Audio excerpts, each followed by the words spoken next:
Last year in 2011, Robert Markell came to us and said that the property code had changed, and there are new things that need to be recorded as well. For example, it is now anyone can fly flags, have solar panels, and rain barrels.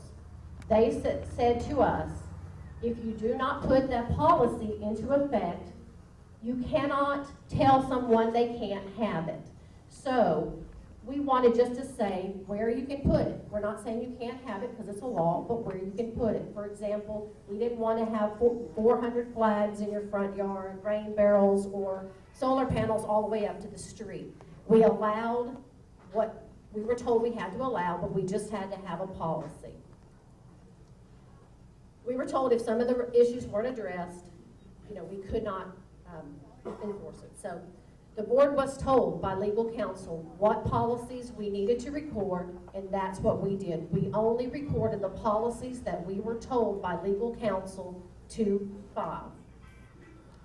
We then took the 3 existing documents that I have, if you want to see them, that were in use. Like I said, one was the application, one was the specs, and the other one was the rules and regulations. We took those and combined them.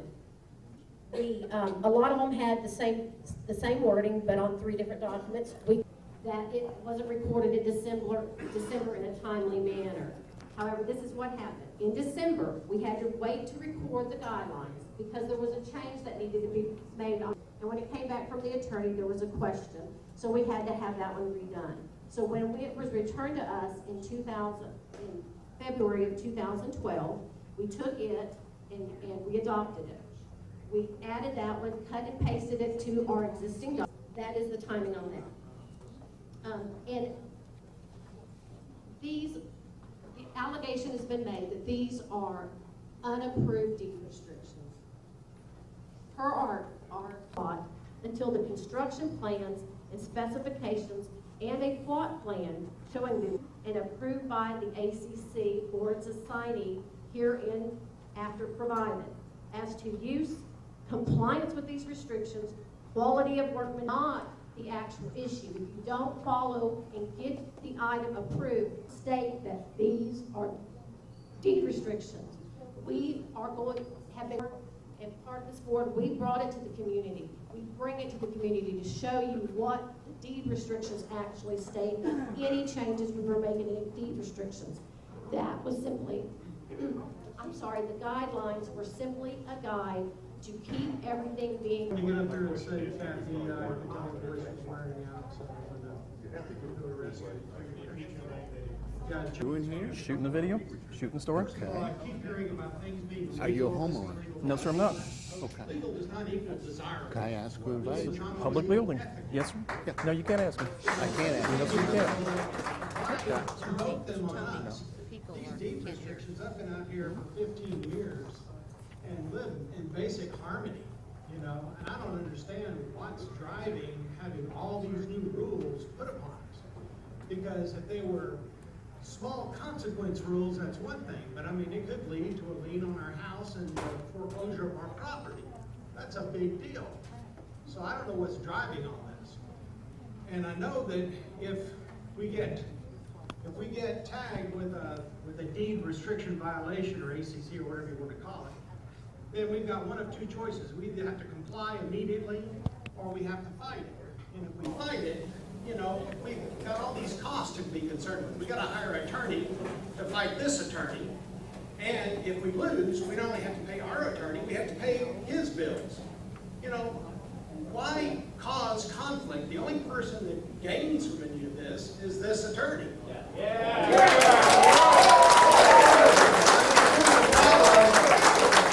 had a puma in a backyard one time. That was a problem. Okay, so I agree. Wild animals shouldn't be allowed on our property. But beyond that, come on, man. I mean, why do you want to invoke all these new rules on us when there's no problem to begin with? That's all I have to say.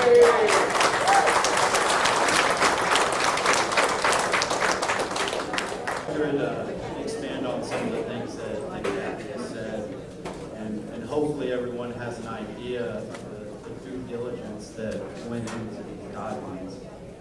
These aren't guidelines that were shot out of a cannon with no forethought. There was a plan, there was a design, and there was a protocol that was followed that allowed the reporting of the guidelines, and they did their research and due diligence.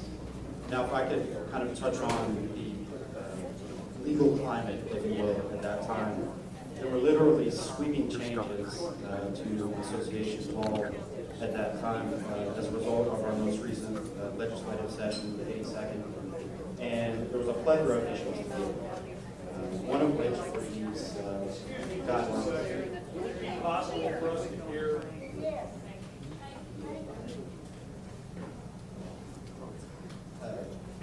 With regard to the new legislation, the solar panels, rain barrels, flags, religious items, were all new topics.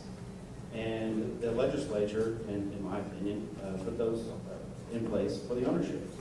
They didn't want associations to be able to prohibit flags or prohibit solar panels or enforce restrictions that prohibited those items. There was a time limit. The clock was ticking. January 1, 2012, these policies had to be adopted and made public record. And that's what the board did, and that's when they came to us and asked us to put these policies together. The policies mirror the law. They do track the statutes, and the statutes are written, in odd ways. But at the end of the day, we created policies that were compliant or consistent with or tracked the new statutes.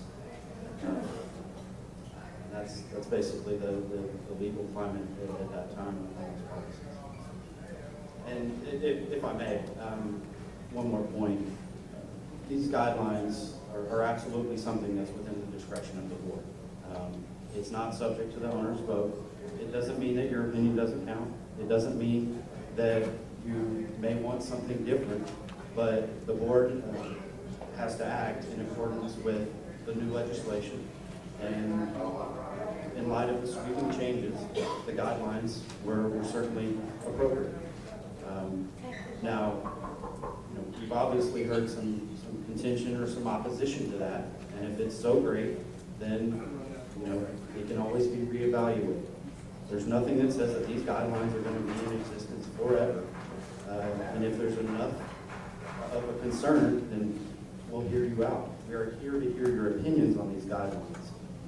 But everyone needs to understand that the fact that the board approved the guidelines without owner approval or vote is not illegal, it's not inconsistent with the law, and in fact it is consistent with the law.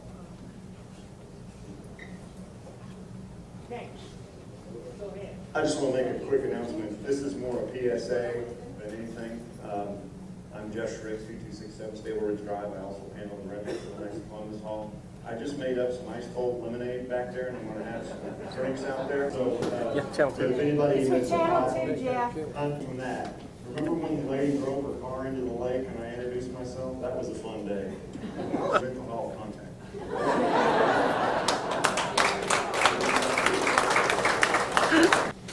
And this is probably a question better directed to the attorney.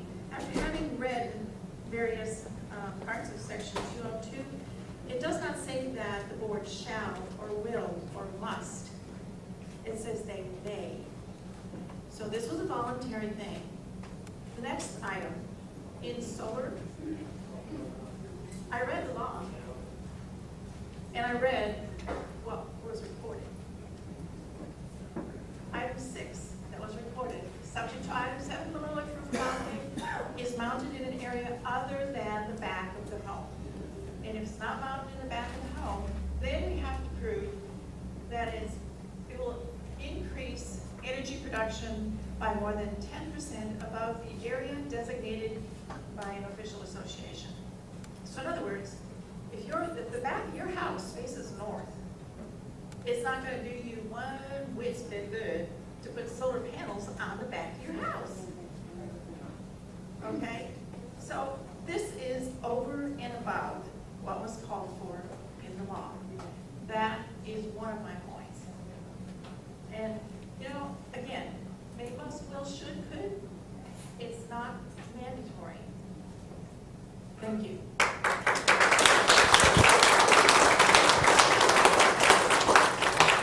To cover her first point, she's absolutely correct. There is no shall, must, or should. It is absolutely a discretionary decision, and the board exercises its discretion to adopt these policies. Addressing her second point, the idea is to create parameters within which folks can put solar panels on their property.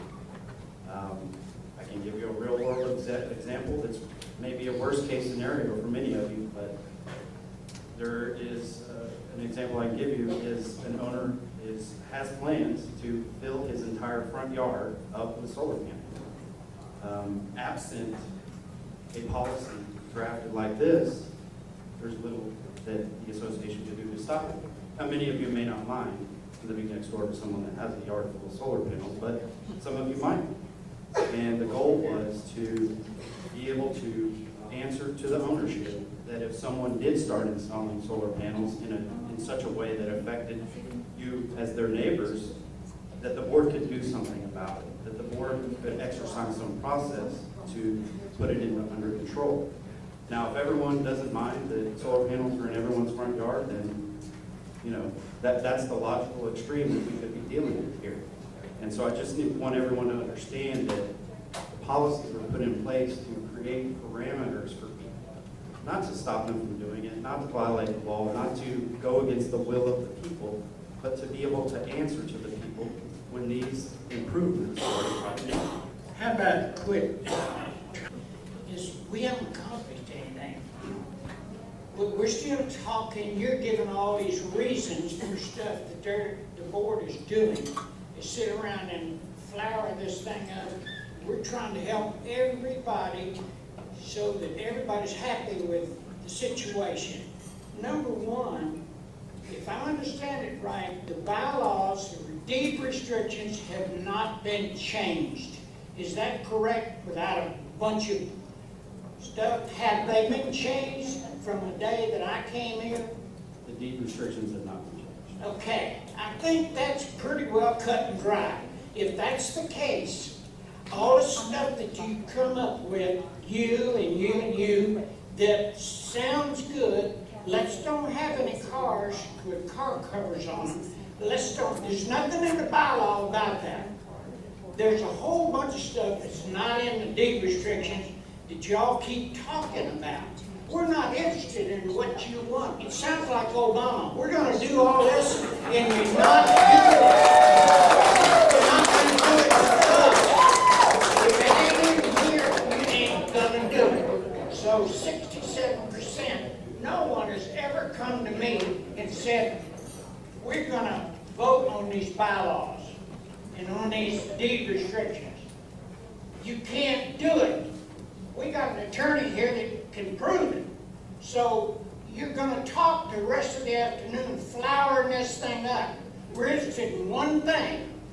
If you can't change legally the deed restrictions, then don't tell us about what you want. Don't tell us about it because we're not interested in it. We want to stay with what we have. I didn't move to the woods to get the guy to tell me to paint my house a certain color. And that's what we're moving to. Bull. One thing leads to another. And that's really what it does. So all BS that we put out, just answer the question. Have our deed restrictions been changed? Okay, that's all we need. I don't need an explanation. Something you do, residents. You come up with the ideas. You guys come up. Well, he just stood 5 minutes and explained. He explained what the state We're not legislature, interested. well, you have to be interested in what the That's state. right. That's like the third tail light in the back of the car. Yeah, you had to have it because the state said so. And they told us. They didn't tell us. No one is trying to fool you. We don't want to hear that. We just asked one question. The question's kind of interrelated. Because I got back to some of the questions. That's why they were there. 2,000, 3,000. Meeting minutes of the board. And several times they saw the work. Proposals were made, motions were made, seconded, and passed for guidelines. Never went to vote. They never went to consult the residents. And so I don't see how you're viewing this as something different. Those guidelines are put out there for definition because we get inundated, any board does, not just this board, inundated with concerns that they don't like the word harmony. They don't understand what does that mean with my yard, 30,000-foot word of harmony. Give us some detail. Give us some kind of reference that we can look at prior to having a problem. And that's what the guidelines do. Required to go out, and it hasn't been done by any other board that I've seen in the minutes. So why are you holding a double standard here? I don't understand. The guidelines, we are asked to put it on the web, and it's being used by the ACC to help, and the residents, to help them understand what is expected. That's it. There's no overreach. Where do we benefit overreaching on guidelines? I don't think that. Don. Thanks, Alan. We have, we have some people that are wanting to leave, and there are reasons why they need to be departed. And I don't know which way they're going, so I don't care. But they want to know how can they vote if the vote's going to be required prior to departing. So I would get that taken. Unfortunately, when we open the vote, we've got to open it for everyone. What is the vote for? The vote will be whether to have a meeting or an election under section 6.6 of the bylaws, which deals with removal of the directors. I vote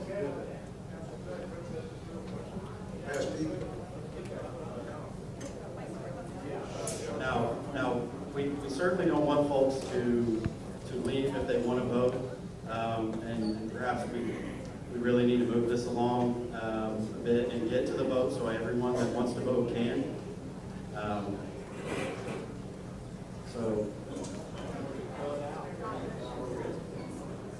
If you're going to have a vote for any, to remove any directors or anything else, that you need notice prior U.S. mail, I think it's 14 days, about the election, and we haven't had that. Right.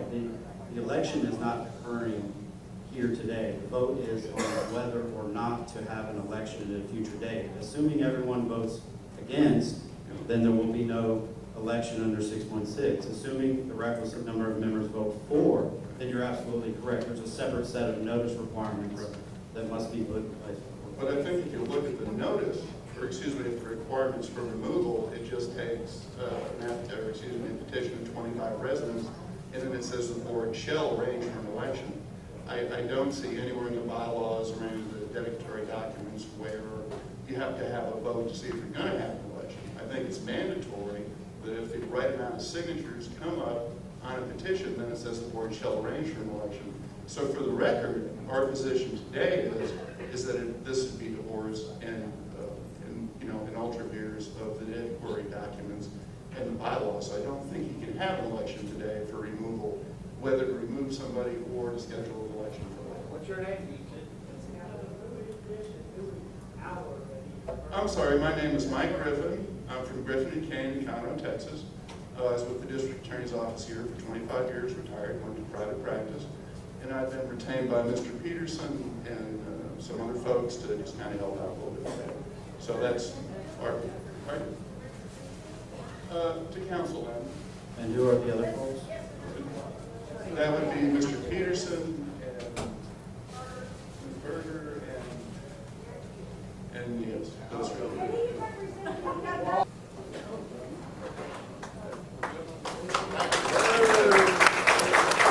Vote, change the vote. So if anyone has anything they want to bring up, Mr. Peterson, I've seen you up there several times. I certainly don't want to cut you off, but there's some folks behind you that I I'm just trying to move the meeting along. I understand, but don't limit me me, because that's what all this stuff is about. I'm not trying to leave, sir. I'm trying to give everyone an opportunity to speak. I'm trying to give Okay, everyone here we an go. opportunity to speak. I'm down to 30 seconds, I guess. First of all, we just heard what the attorney says. There can't really be a vote today that makes any sense of what we're talking about, because the meeting to accept, retain, or release is a mandatory thing. Secondly, one other thing quickly, when we talk about the ACC items, and we say, well, we labeled them guidelines and policies. All right, they should be explanatory. That's exactly what they are to be, except that on the rain barrels, the ACC says are prohibited, and the law says does not require.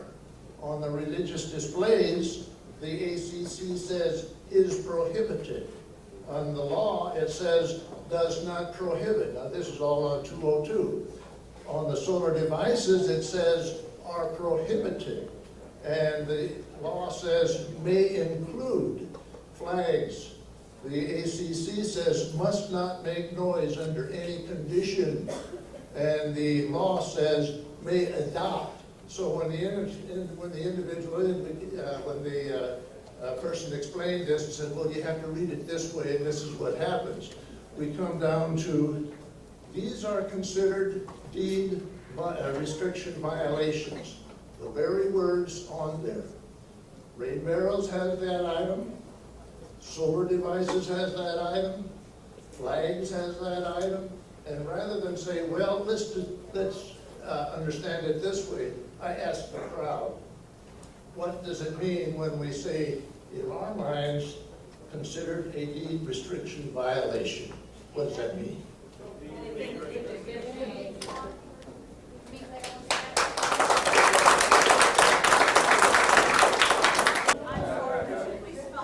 You can do it phonetically. It's spelled Armenian anyhow, so you can just spell however you want. 3 things. I'm just a simple property owner. I work a lot. I have 6 kids. I'm a very busy man. I'm a financial planner. 3 questions. 1, who decided on the $75 assessment? 2, why are we spending so much on legal fees? 3, because it's way over budget. When I look at the budget, and I've done budgets for years, everything is in line except legal fees. It's just out the roof. And I'm thinking, who are we suing? We're suing our own members? I mean, what's going on? Why so much in legal fees? Number 3, if we're using these guidelines and we're saying one line item in the deed restriction allows us to put liens and enforce liens on people's homes, and violation of them, or if you haven't come and gotten an approval from the board, it's tantamount to saying that these are deed restrictions. Yes. And so we want legal language adopted by this board that changes that. It's very simple. So 3 concerns. Why are we paying an extra $75? Why are we paying lawyers? And why don't we change the legal language? Carriage region. Just let me respond. The special assessment was a board-driven decision, and it was put out. The use of those funds were also put on the billing on the notice that they went to you as to how we were using that for asset preservation. So that's where it stemmed from. Your question about the legal fees and the budget, you're absolutely correct. And if you look back and if you'll come to the next board meeting, which you're invited to, your materials there for you, where you actually see per line item of exactly why those costs have increased. Costs have increased because of enforcement, have increased because of the deed restriction operations, the guidelines that have taken place. Why did this board and the past board think we need a special assessment all of a sudden? If we look at section 617 of our bylaws, subsection C, it's our board's working instructions on what we have to do as a board. And in that section C, it says to keep in good order conditions and repairs of all common areas. Now, when we were looking at all this, we looked at the road going back to the park and the erosion at the tennis courts. And we were in dire financial need because we did not have the funds to cover that repairs and engineering studies and review and all that. And so we discussed it at several property owner meetings, the deteriorating conditions of the Pool Park Road and the deteriorating conditions of the tennis courts, the washout area. The last tropical storm, big heavy storm that we got, washed out the bank along the tennis courts and then it washed across the tennis courts, and we're really afraid that it's slowly eating away at the bank. So we thought, how can we do this? So Lisa and myself and Kathy, we all went to several contractors and we received several bids from them, some ranging from $10,000 to $2,000. I mean, we had a huge range. $200,000, some from $10,000 to $200,000, a huge range of prices. So we sat down during a board owners meeting and we looked at it and said, all right, if we have this many people, this many lots, we need this much money, we know, to fix the road. And we need this much money so we can start the engineering study on the tennis courts erosion program. Problem. And the reason why we have to get an engineering study is because that is flowing water and we just can't dam it up. Because we have everybody downstream that if we dam it up or change the stream flow somehow, we are now, as a community, fiscally responsible for causing damage to somebody else's home. So we have to hire an engineer. So we went out and got some engineering quotes on how to handle this best. So looking at all these bids we got, that's how we set the amount of $75.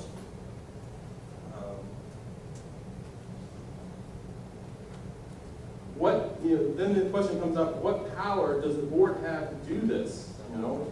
So once again, we return back to section 617 of the bylaws, subsection D, and it reads, to levy and collect special assessments whenever in an opinion of the board it is necessary to do so in order to meet an increased operating or maintenance expense. So the next question comes up, well, what about 209-051 that's highlighted in this yellow page? And it's a great document, it really is, but you also have to think about how you're reading it. You just can't take a paragraph out of there and say this applies to that. It's difficult. You have to go up a couple paragraphs and look how it's worded. So it says here in there that all special assessments are not allowed. It says here that mandated special assessments are not allowed because we can't do it. But if you actually read upstream of that and read what it's talking about, it talks about closed board meetings. It talks about if Lisa, Alton, I, Bev all got together and didn't announce the meeting, and we all met together at Alton's house and said, well, we're going to put a special assessment on there. That is what it's talking about. That is illegal. We cannot do that. Right?